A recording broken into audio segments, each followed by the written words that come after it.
আসসালামু আলাইকুম। ওয়ালাইকুম আসসালাম। কালাম আল্লাহ বা আল্লাহর বাণী কি আল্লাহর অংশ? আস্তাগফিরুল্লাহ। এই জাতীয় অংশ বলাটা শরীয়তে অনুমোদিত না।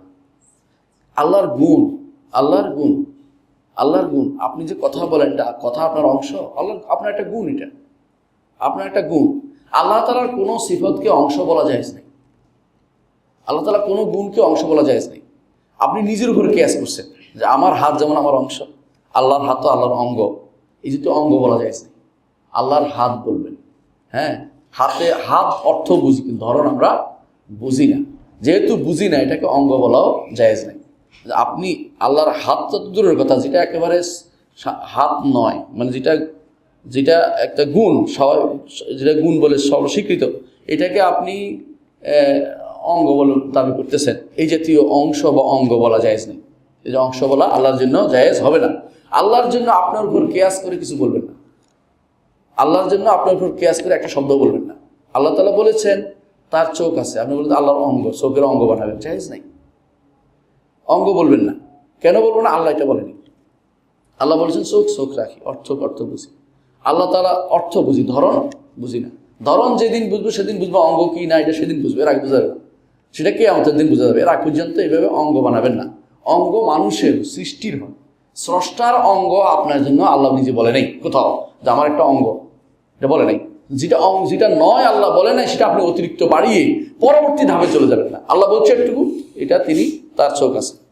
যেমন আল্লাহ বলছেন কি তার, রাসূলুল্লাহ সাল্লাল্লাহু আলাইহি ওয়াসাল্লাম বলছেন তার চোখ আছে। আল্লাহ বলছেন তার পা আছে, রাসূলুল্লাহ সাল্লাল্লাহু আলাইহি ওয়াসাল্লাম বলছেন তার পা আছে। আল্লাহ তাআলা তাহলে অর্থ কি? এটুকুই থাকেন। পাটা কিরকম, পা কি অঙ্গ কি না, পা কত লম্বা, এই জাতীয় জিনিসগুলো বলা, এটা হচ্ছে শিরকে এবং কুফরের মধ্যে পড়ে যাওয়া।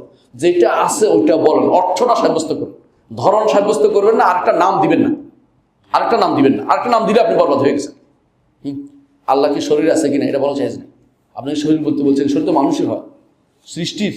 আপনি এটা আল্লাহর উপর নিয়ে যাচ্ছেন কেন? তো যদি বলেন যে আল্লাহর তো অস্তিত্ব আছে, অস্তিত্ব শরীর বিষয়টা, আপনি এটা আরেক দিকে চলে যাচ্ছেন, পরবর্তী ধাপে চলে যাচ্ছেন। ওই পরবর্তী ধাপটা নিষিদ্ধ, আল্লাহর জন্য পরবর্তী ধাপটা নিষিদ্ধ। আপনি যেটুকু বলছেন ওইটুকু সীমা থাকুন। একটু বাড়িয়ে বলবো না, একটু ছাড় দেবো, ওইটা বলবোই। কি বলবো? তার অবশ্যই তার পা আছে, তার হাত আছে, তার কি আছে? হ্যাঁ, চোখ আছে। কেমন অনুরূপভাবে তার, তিনি যা বলেছেন ফিন্ডলি, তিনি বলেছেন, এগুলি আমরা সাব্যস্ত করব, সাক সাব্যস্ত করব, সিবতুসা। কিন্তু এটা কি কোনো সৃষ্টির মতো যখনই আসবে তখন সৃষ্টির মতো না। সৃষ্টি তো অঙ্গ, সৃষ্টির তো অঙ্গ, তারটা অঙ্গ হওয়া জরুরি না। তারটা অঙ্গ আমরা বলবো না। এই জন্য এই জাতীয় আল্লাহর বাণী কি আল্লাহর অংশ, এটা বলবেন না কখনো। কারণ বলবেন যে আল্লাহর বাণী, বাণী এমনিতেই কারো অংশ হয় না। আপনার কথাকে আপনার অংশ কোনোদিন না।